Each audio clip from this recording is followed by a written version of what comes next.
Welcome to Mr. Biz Radio, biz talk for biz owners. If you're ready to stop faking the funk and take your business onward and upward, this show is for you. And now, here's Mr. Biz, Ken Wentworth. All right, welcome to another episode of Mr. Biz Radio with me, Mr. Biz, Ken Wentworth. And we're going to dive into a topic today that we honestly, in the 7+ years we've been doing the show, we've wanted to talk about. We really never found someone that we thought could do it justice, to be honest with you. And the primary thing we want to talk about today is the gender pay gap. And more importantly, how do we narrow it? How do we close it? How do we eliminate it? Obviously, optimally. And we found the person that we think can really do it justice. We know can do it justice. And so we're looking forward to having our guest this week, Ms. Liz Elting, founder and CEO of the Elizabeth Elting Foundation. She is an entrepreneur, business leader, best-selling author, linguophile, philanthropist, feminist, and mother. After living, studying, and working in 5 countries across the globe, Liz founded TransPerfect out of an NYU dorm room. I'm sure she'll have some interesting stories about that. TransPerfect is the world's largest language solutions company with over $1.2 billion in revenue and offices in more than 100 cities worldwide. Liz has been recognized as a Now Woman of Power and Influence, an American Heart Association's Woman Changing the World Awardee, and one of Forbes Richest Self-Made Women every year since the list's inception. Liz, welcome to Mr. Biz Radio. Thank you so much for having me here, Ken. I'm so excited to be with you. Yeah, look, I've been looking forward to it. I know your PR company reached out and said, hey, we've got someone here that you might want to talk to. I'd actually talked to Molly about someone who could I talk to about this gender pay gap, right? She said, oh my gosh, I have someone to be perfect for this. And so I'm very thankful and grateful we got it all set up. Before we dive into all that though, Liz, tell us, I touched on some of it in the introduction, but tell us a little bit about your entrepreneurial journey that you've had. Sure. Thank you so much for asking. So as you said, I was fortunate to live in 5 countries by the time I was 21 and shortly after graduating from college, and I had studied 4 languages. And I absolutely loved languages, and I loved bridging barriers throughout the world and among people. So when I was 21 years old, landed in New York City and got a job in the translation industry. I thought, oh, how perfect. I can use my language skills and combine them with business. And I had always had a love for business. Since the time I was 10 years old, I had worked, and I had many, many, many jobs from the time I was 10 on, through high school, through college, and related to that. And the reason for that is largely I was taught by my parents that I needed to depend on no one but myself. I needed to be financially independent, meaning I would pay my own bills. I would take care of myself. I would not depend on my parents. I would not depend on a husband. I was in charge. So anyway, I ended up getting this job at a translation company when I was 21. Absolutely loved the industry. It was the greatest industry in the world, I thought. But I thought it could be done better. I was first in production there, and then I moved over to the sales side, and I learned the industry, and as I said, loved the industry. I then went back to I went back to school after 3 years at the company, and I got my MBA in finance and international business from NYU Business School. And the reason I got it in finance is I was very practical, and as I had said, I thought I was supposed to be financially independent. And so then what happened is shortly after graduating, I got a job in finance at the proprietary trading division of a French bank. And I quickly realized, oh my God, this is not for me. And the way I realized that were two ways. One is I walked in and I was the only woman in the place, and I experienced a lot of sexism. I did. And I get into that a little bit in my book, in chapter 1 of my book. I mean, everything from the men expecting me to be the person who answered the phone and got the supplies to just overall treatment. And then the bigger issue, though, because I thought maybe I can work somewhere else and change that, was my heart wasn't in it. I didn't love finance. I thought it was very dry. It was a lot of number crunching, data entry, paper pushing. But I loved the translation industry. So went back to school. I ended up leaving that job after only 6 weeks and starting TransPerfect out of an NYU Business School dorm room. Because as I said, I knew I loved the industry, but I thought it could be done better. And that's what led me to create TransPerfect. And, the last thing I'll say on that is I basically did it because, I wanted to pursue my passion. I had an idea. I loved languages. I loved solving clients' problems. But the other piece of it is this. There were, at the time, 10,000 other translation companies out there. So I thought, if I'm going to do this, we have to do it differently and better. We have to be the biggest and the best. And that was the goal out of that NYU Business School dorm room. And I think that's a really important lesson. Don't confuse being an entrepreneur with being an inventor. You do not need to invent something entirely new to be wildly successful. It was about spoiling the client with quality, service, innovation, etc. And that's basically how we were able to accomplish our goal. Yeah, that was going to be my next question, Liz. So what were those differentiating factors? So there's 10,000 competitors out there. You're the new person, the new kid on the block, so to speak. What are some of those things you did and you said, oh my gosh, here's 2 or 3 things that we can do that I know are not being done as well as we can do? Yes, absolutely. And it definitely involved being the absolute highest quality provider and making sure we did everything we could not to make mistakes, making sure every document was translated, edited, proofread, and as error-free as possible. And then if we did make mistakes, make sure we didn't charge the client to fix them. It was our mistake we were fixing. And that was one thing. Another was do it faster than the competition. Basically, if they needed a quote, we got back to them with the quote within 15 or 20 minutes. And then, of course, when they needed a project, rather than it taking a week to do 5 or 10 pages, we do it in 2 days if that's what they needed, being faster. And then offering any kind of deliverable, whether, not just the 2 softwares that were available at the time in the 90s, WordPerfect and Microsoft Word, but any software, any deliverable, and then having offices in every major city around the world, having a local presence.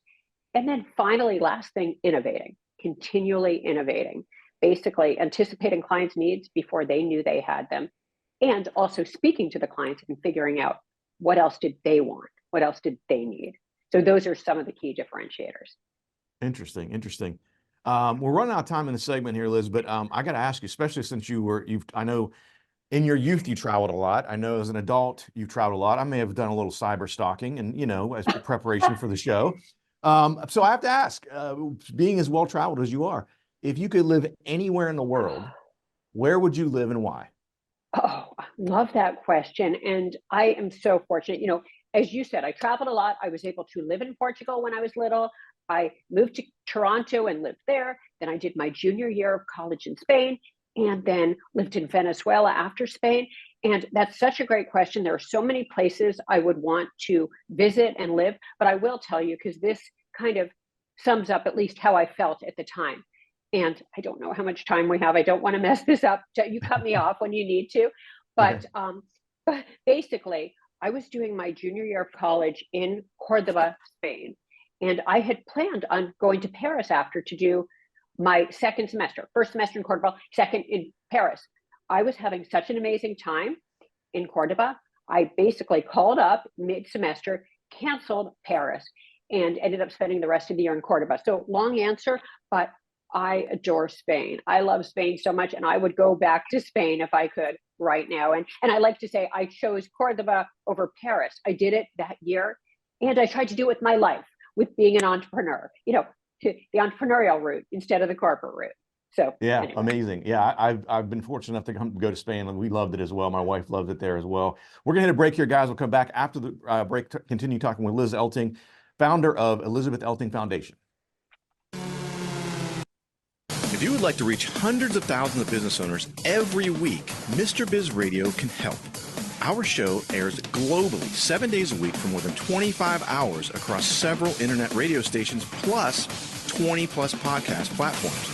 Also, video exposure on the new exclusive Mr. Biz Network streaming channel, which gets blasted to 100 plus streaming platforms, and the Mr. Biz YouTube channel, and our 350,000 social media followers multiple times every week.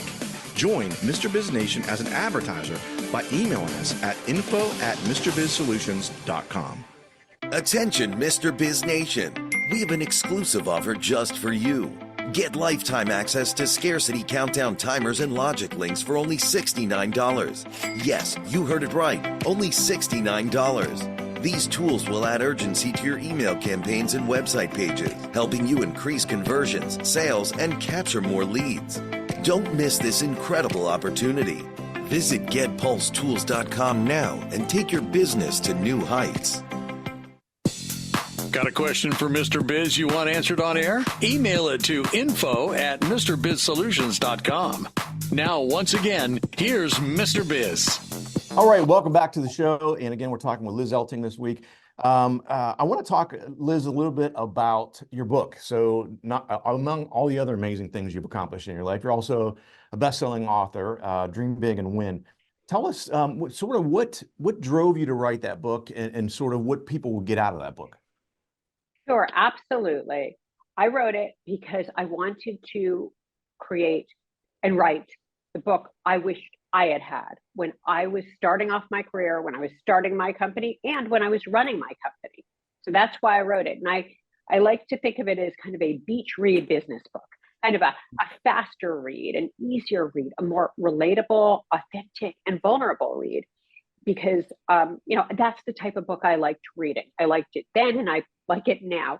More of an autobiography or biography, as opposed to do this, do that, do this. But what I did and what I've learned based on what I did right and the many, many, many things I did wrong. So that's really why I wrote the book. And and it's been such a joy sharing my lessons, as I said, because it would have been helpful to have them along the way, and that's what I tried to do with the book. So you talk about, and I haven't read the whole thing. I skimmed it as I was preparing for the interview and everything. But so I know you mentioned sort of autobiographical. So there's a bunch of stories in there, great anecdotes, right, that sort of support a lot of the things you talk about in the book. But and I know you mentioned during the first segment as well, sort of you're facing that sort of the boys club, so to speak. Tell us a little bit about that, not only in your career, but how you allude to that as well in the book. Sure. And I definitely talk about that in the book. And I talk about how I started at the proprietary trading division of the French bank and realized that was a boys club. So I thought, boy, if I can't work and I don't want to work in this sandbox, I'll create my own. And that was largely the idea with our company, along with building the world's largest language solutions company. I wanted to create a wonderful environment and a terrific environment for women. But I did face issues with the boys club, whether it was in the very early days when I showed up at a meeting with my business partner who was a man. People assumed he was the CEO and I was the assistant because there were two of us, and that's just how it was going to be. And this was back in 1992 when we started, so back in the early to mid 90s, and people just assumed that. And that was challenging and difficult. And it was difficult to me because I was the one who had lived in 5 countries, studied 4 languages, and worked for 3 years in the industry, as I said earlier, whereas he didn't have that experience. He went straight from undergrad to business school, but people assumed that. So that wasn't good. And then along the way, I saw that many of our women were experiencing issues, sometimes inside our company and outside our company. And I thought, well, that's no good. That's not fair. And then I was too, as a leader, because people expected me to be different from my partner and different from the male leaders, in that I had to, all the issues that we often say, right? When a man is strong and assertive, he's strong and assertive. When a woman is, she's difficult and she's bossy. So I experienced those issues. Those are some of the examples. And, and then of course, when I went through having my kids, it wasn't easy being a woman, because back then, a good family leave policy wasn't as prevalent, and I had trouble creating that even at my own company. So there were issues along the way. And, but I definitely encountered some, and then I saw that our women were encountering them. And then fortunately, a couple of our women came to me one day and they said, Liz, I know you care about women, and certainly we do too. Why don't we have a women's club here at our company? And this was back in maybe 2010, before these women's groups or these women's clubs were as prevalent. And that was wonderful. And that was a start as well. But boy, there were certainly issues along the way, no question. So I'm curious, Liz, did you experience any, I don't want to call it backlash, is probably too strong of a word, but were there any males that got sort of offended? Like, oh my gosh, what's this women's club thing? Like, why is there no men's club? Did you experience any of that sort of reverse? Absolutely. And I think I still see it now, right?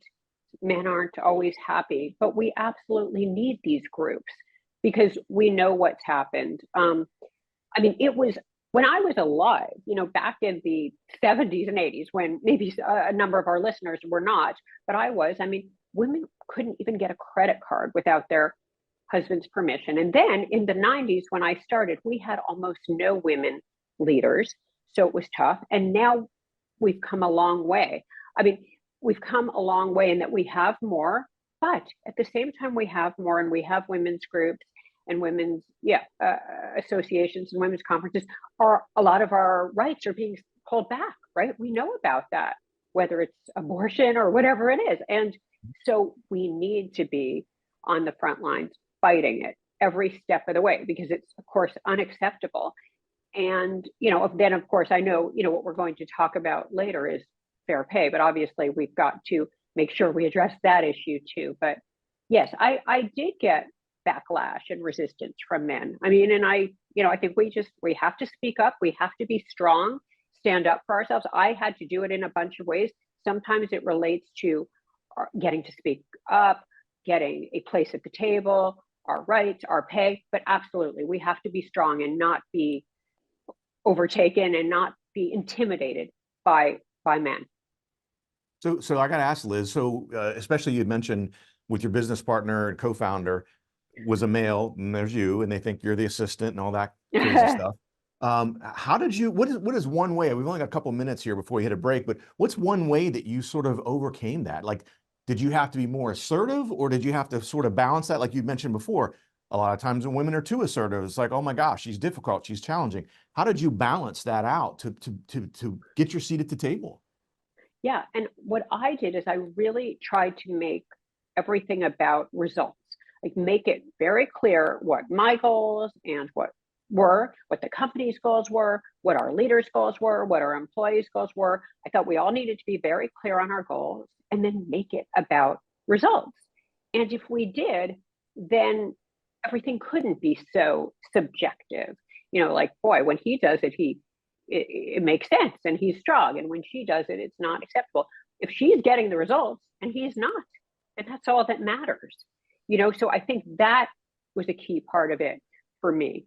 And still is to this day. And I'm such a believer in that, like making sure you're clear what your goals are, and then, judging people and rewarding people and promoting people based on their results, not on the hours they work, not on, are they playing the game and going out to the bars late at night, but are they getting the results? Yeah, I mean, I think that's key. I mean, I worked at JP Morgan for, we don't have to be too specific, Liz. You can see the gray hair. Let's just call it 20 plus years, okay? And I will tell you, I was very impressed that they were, I left there in 2015. So, the last 10 years I was there, they were doing a lot even back then, not pushing, but promoting the women's agenda. And not only women, but other people of color and things like that. And being very progressive about it and being very thoughtful when we would go through our year-end reviews and we would review people and things like that. And so I was very impressed. And now you look at it, so, I still have a bunch of friends who work there, and the board at JP Morgan for a Wall Street thing, but especially a firm, is very diverse, comparatively speaking. Very good stuff. We got to hit a break here. I'm rambling. We got to hit a break here. We're going to come back after the break. We're going to talk more about closing that gender pay gap.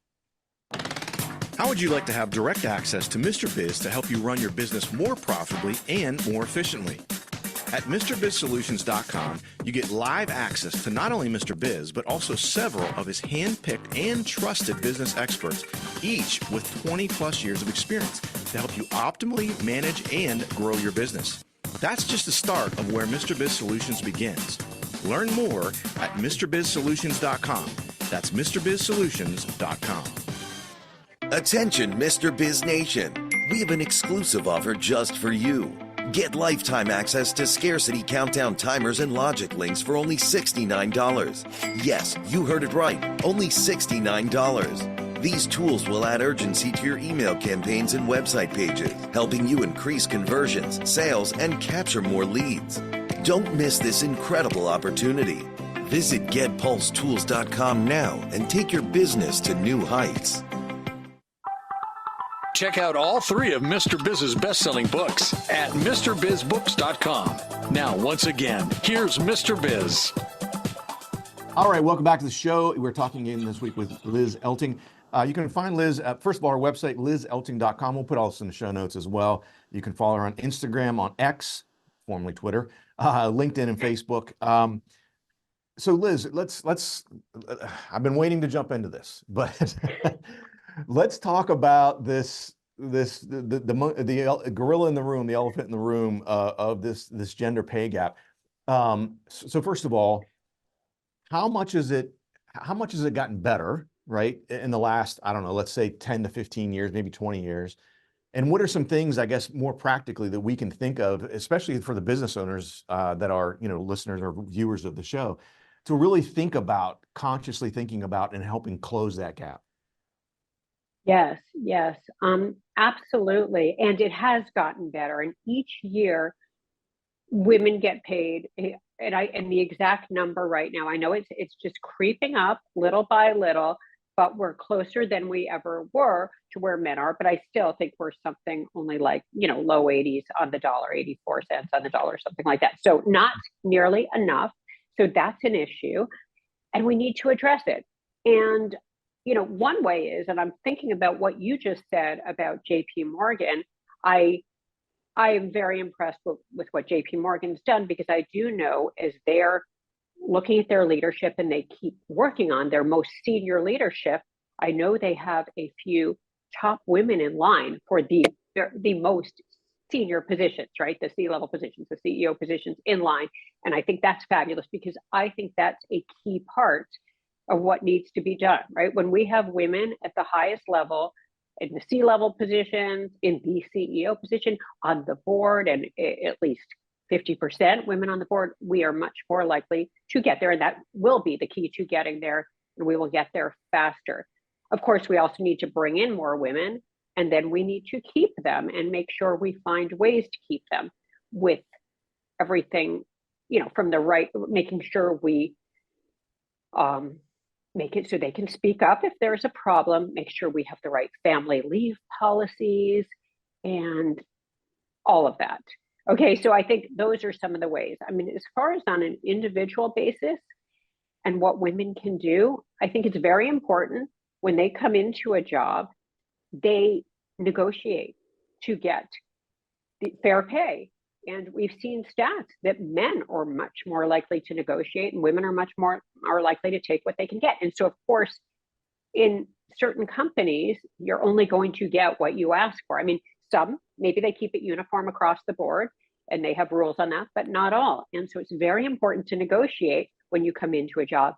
And then the same goes with asking for raises, right? I mean, men are more likely to do it than women. And as a result, men end up making more because of that.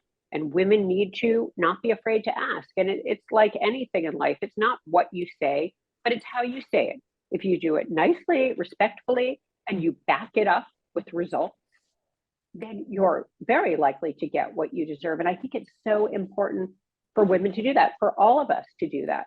I mean, I had issues at my own company where I felt like I wasn't fairly treated because I was a woman. And I had to fight for all kinds of things, even at my own company, whether it was related to pay or making sure my voice was heard or my voice was listened to. And, I mean, even in my very dramatic exit of my own company, and I did have a dramatic exit, which is another story for another day, but I had people saying, "Oh, Liz, just take what you can get, or just be in that figurehead role. And, don't ask for too much. You're lucky. You're lucky. You have a great situation." And I thought, no, what's fair is fair. And it's the same. And so I was going to fight till the end to get what I deserved for what, my situation. And that goes back to women, in whether they're entry level and they're getting the job offer, whether they're rising and they should be asking for a raise. Don't settle. Don't let yourself be pushed around just because we tend to be warm and friendly and we want to be liked. We can do all those things while still asking for and fighting for what we deserve. I think that is so critical for all of us. Yeah, I love what you said about really the starting point, right?